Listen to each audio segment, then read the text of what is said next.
Hey there, welcome back to another episode of the Alter Your Health podcast, your source of health information and inspiration to support you in living your best life. I'm Dr. Ben. I'm a naturopathic doctor and I specialize in whole food plant based nutrition, lifestyle medicine, and also mind body medicine. And I'm excited to be here with you today talking about habits and change and goals and New Year's resolutions and really making your goals a reality, whether they are health oriented or otherwise oriented. And, I think it's just natural to kind of think about what we want to change and have that kind of sense of self reflection and kind of inner inquiry of how things are going and how we want things to be going as we're turning the page here, coming to a close of another year, which I don't know about you, but it seems to have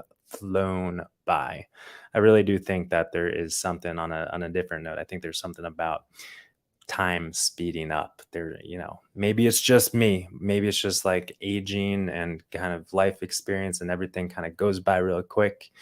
But my days have been going by really kind of slowly, but like when I look back in time, it's like, oh my gosh, months go by in a blink of an eye. Um, anyway, talking about health goals and making health goals your reality here in 2023. And I think I've said it before on the podcast or in other circumstances. I'm not one to really set goals, set intentions at any point in time. The way that I relate to this is just that my goals, my intentions are kind of a moving target, like a dynamic process. Every day I wake up and I was like, what do I want to do? What am I going to do? What am I going to set out to do? But everyone's different. But I just kind of fumbled upon some statistics around New Year's resolutions that I found kind of enlightening to me. And I found that what is it? About 50% of people set some sort of New Year's resolution, and about 50% or more of those who set New Year's resolutions have their resolutions focused in the area of health. So this conversation that we're having is probably pretty relevant. And the kind of sadder side of the statistic is that about 75% of people who set a New Year's resolution are consistent with sticking to it for 1 week. So over the course of 1 week, the first week, about 25 people just kind of like ditched their New Year's goal or resolution. And after 2 weeks, about 70% of people are sticking with it. So about 5% more kind of drop off. And after a month, 64%. So another 5 or 6% drop off. After 6 months, we're down to 46%. So, you get where we're going here. And by the end of the year, according to this little survey, I don't know how many people were surveyed, but only 9% of people found that they stuck with their New Year's resolution over the course of the entire year. So that would mean more than 90% of people just kind of like, whatever. They set this New Year's goal resolution, presumably from a place of like real inspiration. Like, I want to do this, I want to do that. But that energy fizzles out over the year. So in this conversation, in this episode of the podcast, I want to talk about how to bring life, how to bring passion, how to bring purpose, and that kind of positive energy to keep us moving in a healthy direction. And before we dive into kind of the mechanics of what I see as being essential kind of key ingredients to create these successful intentions and goals that we fulfill, that we live into, that we look back and we say, oh my gosh, I did that. Oh my gosh, I've accomplished this. Before we kind of crack into that, I just wanted to share a brief little story. I was actually just skiing last night with a friend of mine, a crazy friend of mine who's a human powered phenom. He's just a crazy dude, getting after it in all sorts of ways, skiing and running and biking, mountain biking and gravel cycling. And we do a lot of stuff outside together, more so in the summertime. In the wintertime, he's just kind of like a whole nother animal on his skis compared to what I like to do. But in any case, he set a goal. I think 2 years ago, he had the goal of of of what, how do I say it? Of gaining a million feet million vertical feet in his endeavors over the course of the year. So that was 2021. He was like, I'm gonna ski, bike, and run a million vertical feet over the course of the year, which is a lot, by the way.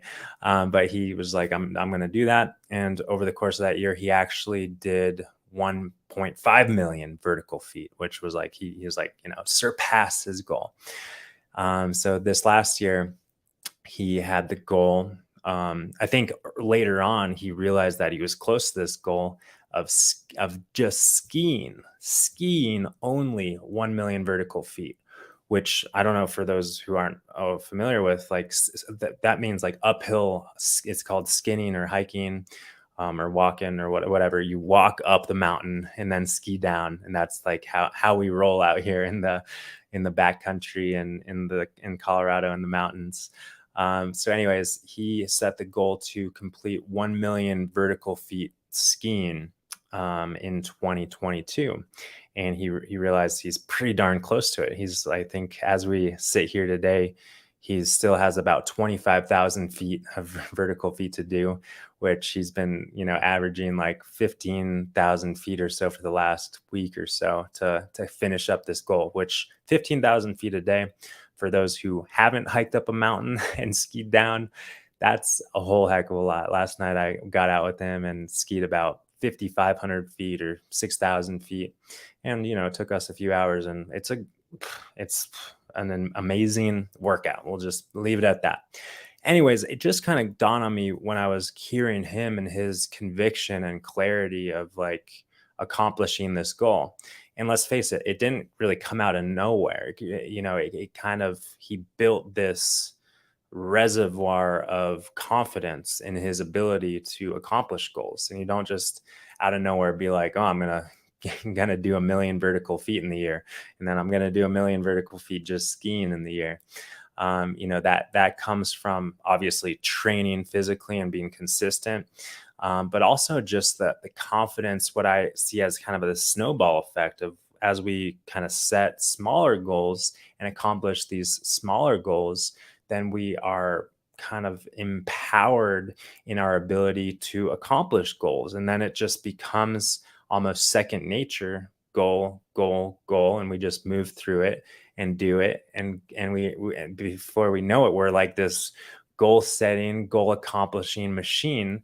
And then we're kind of always growing and evolving and strengthening and stretching ourselves.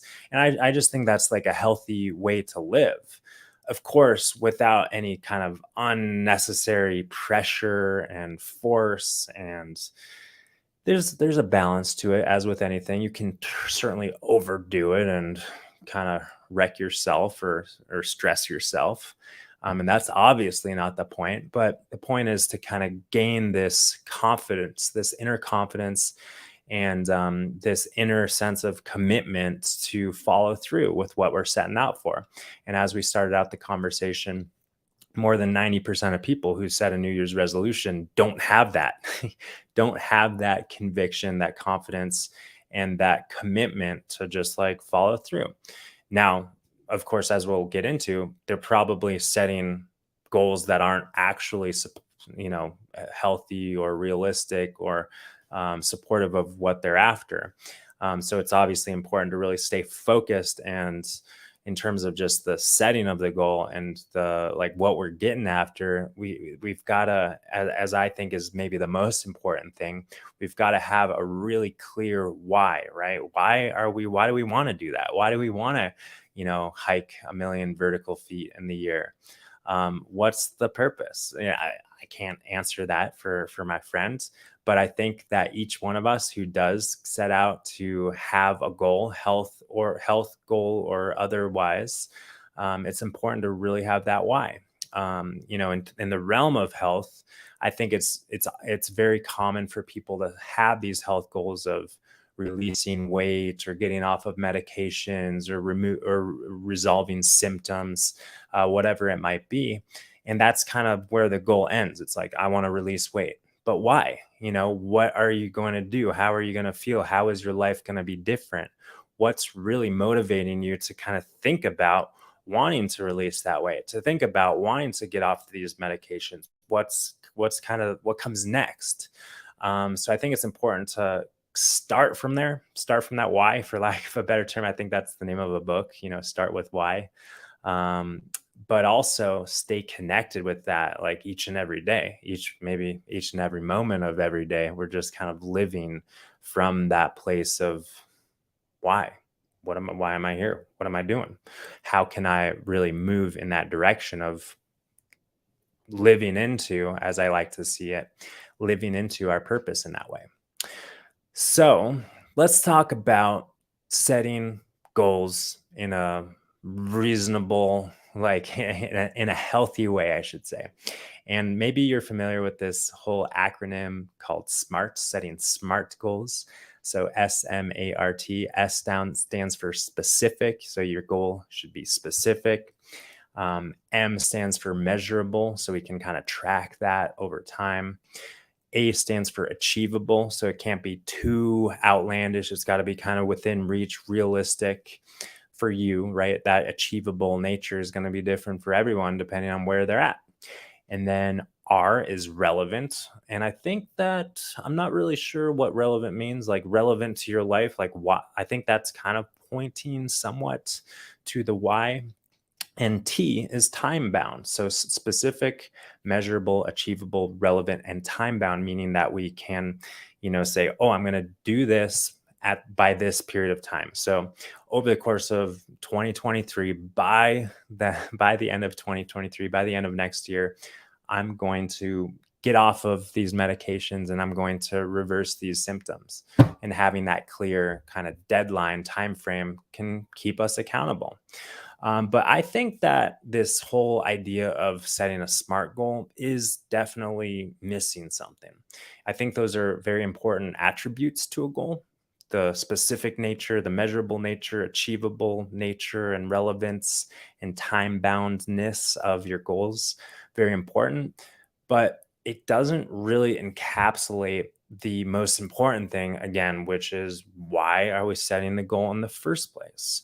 And having that as kind of like the first and most important thing that's inspiring us to sit down and write down this goal, and then create the action steps in our mind or on paper that are going to move us in that direction. I think that that's like the most important thing. And if we don't have that, then it only makes sense that these goals, doesn't matter how quote unquote smart they are, how specific and measurable and achievable and relevant and time bound they are, if we don't have that real inspiration, then it only makes sense that it's going to kind of fizzle out. And then we're going to be left to, to feeling and it's okay. And just as a little sidebar, it's okay to not achieve goals. It's okay to not achieve goals. But when we don't achieve goals, some of the time, depending on our relationship with ourselves and the goals that we're setting and just our potential and whatnot, depending on that relationship, then we can reinforce these kind of self-critical dialogues or monologues within ourselves. And, oh, I suck. Oh, I'm not worthy. And maybe that's really a subtle inner dialogue, but maybe that subtle inner dialogue is actually very significant in terms of your health and well-being, emotional state, and ability to kind of fulfill and live into your potential at large, right? So back to this idea of, I think it's really helpful to consider, like, we're moving we're evolving, we're moving forward in life. And the way I feel is like, it feels good to have some momentum, to cultivate that confidence, to cultivate that muscle of commitment and following through, regardless of whether we want to hike a million vertical feet or whether we want to get off of medications, or whether we want to just have healthy relationships and, get rid of, anger problems or whatever it might be. It's helpful to have this feeling of ability, this feeling of I can do this.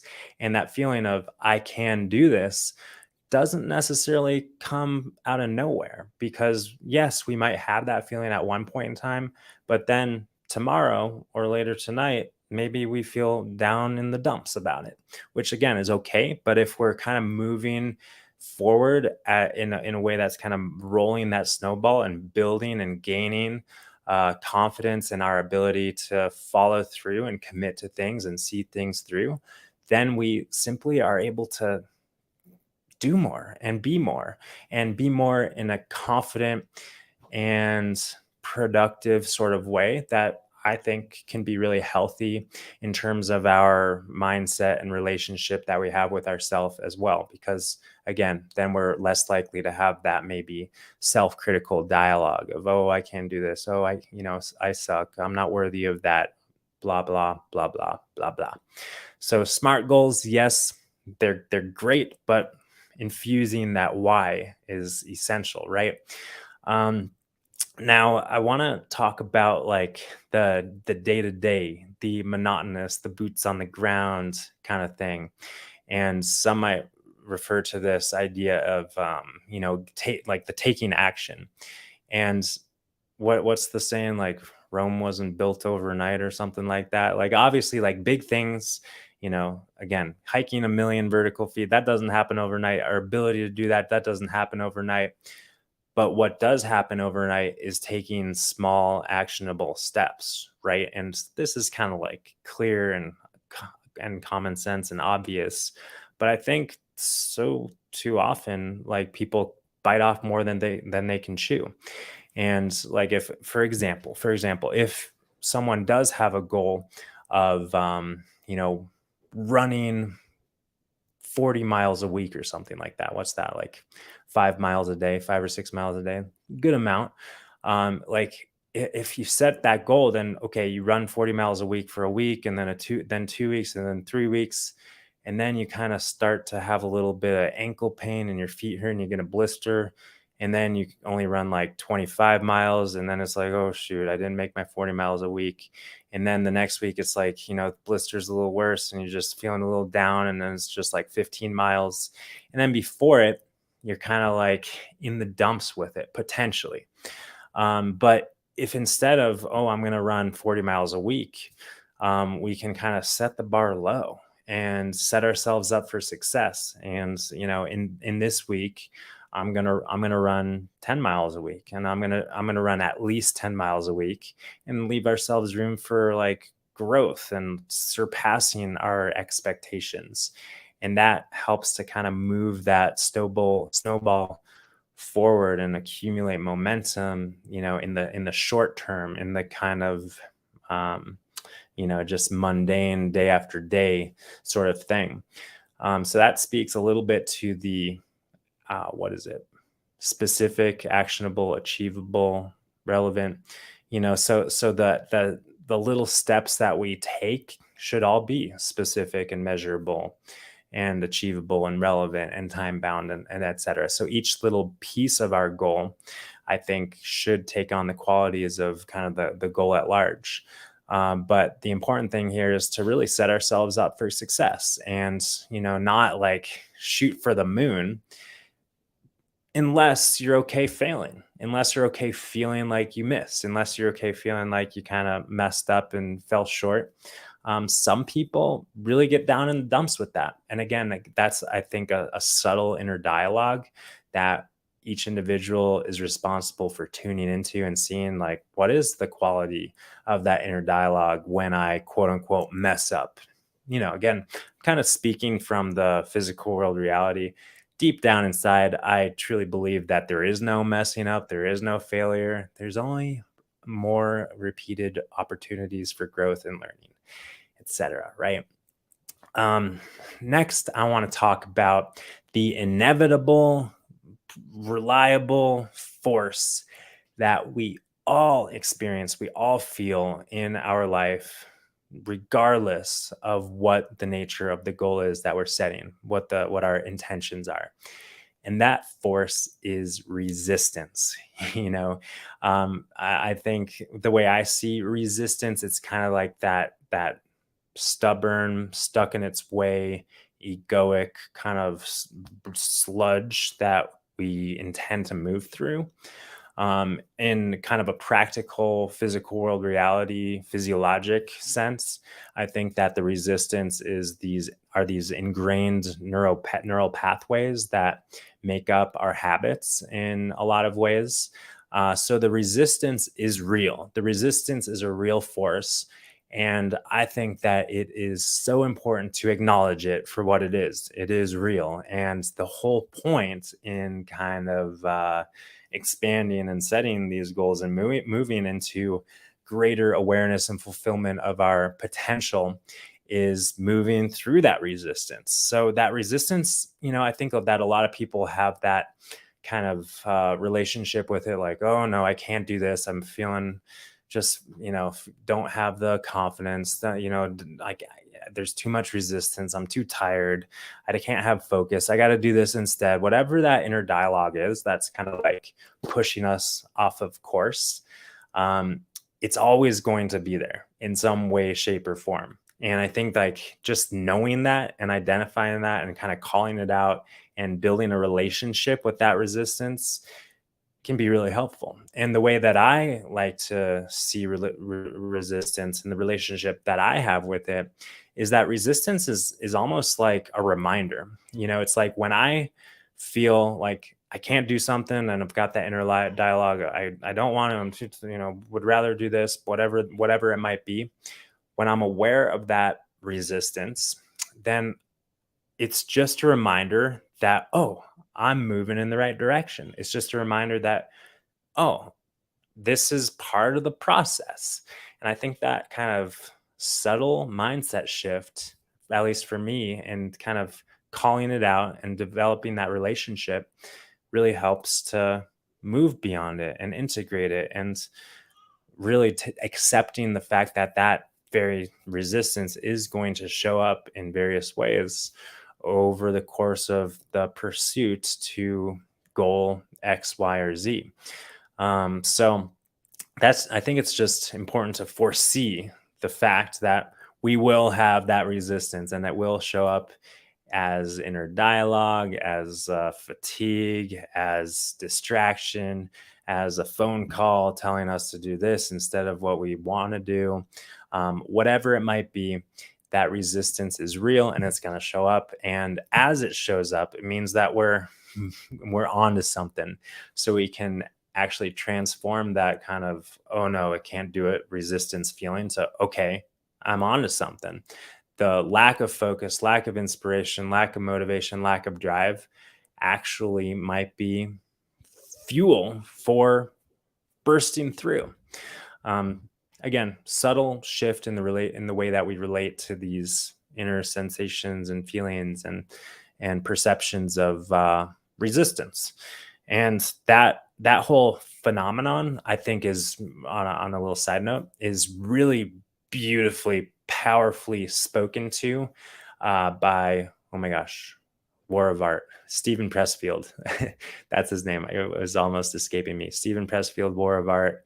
He speaks to the resistance, and I think it's just one of the most powerful short reads that is relevant for anyone, regardless of where you are, regardless of what you're wanting to live into is a health goal related or professional pursuit or creative endeavor. That having that relationship with resistance and what Stephen Pressfield writes about through his book War of Art is really really helpful. And on that note, I feel like I've kind of been speaking to this idea over the course of the conversation here, but when it comes down to it, our ability to fulfill our goals and live into our goals and make goals our reality fundamentally comes down to having accountability. And I think that all too often people look outside of themselves for accountability. Of course, it's okay to have okay to have friends. Of course, it's great to have friends. It's great to have a partner, a spouse, or a loved one who's cheering you on. But them cheering you on is not a reliable source of fuel and passion and inspiration. Uh, I don't know if it's ever healthy to really rely and depend upon anyone outside of ourselves. So, for that reason, I think it's really important to start relating to the resistance and the inner dialogue and the inner self and the inner why and all of these things that we've been talking about to start creating and forming this persona that is like an inner accountability buddy, right? Because again, that's something that is always going to be with you, very dependable. And maybe that inner accountability buddy is, a little bit, you know, in the dumps or uninspired or off track for some period of time. And that's okay. The good thing is that we've got this relationship, so we can kind of like speak with him or her and talk with them and negotiate with them. But the fact is that having that motivation inside, and again, I feel like I'm kind of talking to something that's elusive, but hopefully you're getting what I'm throwing down in terms of just, again, having that healthy relationship with the inner dialogue, knowing that there's going to be the resistance ego form of self-doubt and criticism and all of that kind of stuff, but seeing and hearing the positive, encouraging cheerleader inside, the inner accountability buddy that is on your side, I think is obviously an essential thing as well. In addition to having a supportive community and friends and family who also want to see you succeed. Yes, obviously that's so helpful and important, but I don't know how reliable it is. That being said, on a side note, in terms of the services, just a little plug for Alter Health. Like one of our intentions is to serve as like a steadfast place of support, a place where like we always have that positive outlook and encouragement. I think that support that we can offer our clients in the realm of health really comes from our trust and understanding of physiology and the human body and our self-healing regenerative potential. So we can kind of like infuse you with a little shot of hope and inspiration, because we know what the human body is capable of. And in Alter Health and the programs that we offer, our intention is to infuse that knowing, infuse that confidence and self-healing into you. So that's just a little commercial for Alter Health and the programs that we offer. And just wrapping up our conversation around setting goals and making our goals a reality, it all comes down to why. And I just want to really hit the nail on the head here. And, just I think maybe for a lot of us, it's kind of obvious. But if our why is superficial, if it's like, I don't know, for lack of a better cliche, it's like I want to release 10 pounds so I look good in this bathing suit or whatever, or fit in the wedding dress or whatever it might be. Then just like using our rational, logical minds, like how sustainable are those habits going to be that are going to lead us to that goal? Clearly that goal, like, yes, it might have a time bound, measurable sort of characteristic, but the why is really lacking. So I think that first and foremost, whenever we're setting a goal or not setting a goal, whenever we're just being in life, really having or really aiming to have a clear why is so important. And I kind of caught myself there because, quite frankly, sometimes I don't feel connected with the why, and I think that it's might be easy to say, oh, like, then what's wrong with me? Well, I don't feel passionate. I don't feel inspirational. I don't have any sort of motivation. And that's okay too. That's okay too. So really having a strong why is super duper important, but more important than having a strong why is having a strong awareness of inner self compassion and having that total unconditional self acceptance is key, because we're going to be all over the place in our pursuit of goal X, Y, or Z, whether it's health related or otherwise. We're going to go all over the place. We know that our life is not a linear process, right? We go all up and down and twisty turny. And if we are deficient in self compassion and self acceptance, then when we do start taking the dip, we're going to have maybe the potential to crash harder than we need to, which again is okay. We can be with ourselves with compassion and acceptance as we take a dip and turn and, you know, go off course, quote unquote, whatever that might mean. But the ability to stay on course, the ability to stay on track, the ability to kind of break through the resistance, the ability to relate with our inner dialogue in a healthy sort of way, all, from my understanding, boils down to the ability to have unconditional self love and acceptance for ourselves. Um, and that's, I think, kind of paradoxical, because it's like, I think a lot of goals come from, oh, I don't like myself. I want to do this or that. So I like myself more. But what if we actually take a step back and kind of reframe that in maybe a subtle way? Maybe it seems like we're just kind of faking it. Maybe it seems like we're just kind of blowing smoke. But what if it's like, I love myself so much. I have so much love for myself that I want to see and feel myself expand and evolve and grow and be the healthiest and best version of myself. I think that coming from that place, when we are kind of cultivating that why, is so powerful, so much more so than I want to be better so that people like me, or I want to lose weight so that um, he or she thinks that I look good. Like, I don't know. What's coming to mind here is just kind of the energy of those kind of statements, the quality of those kind of statements.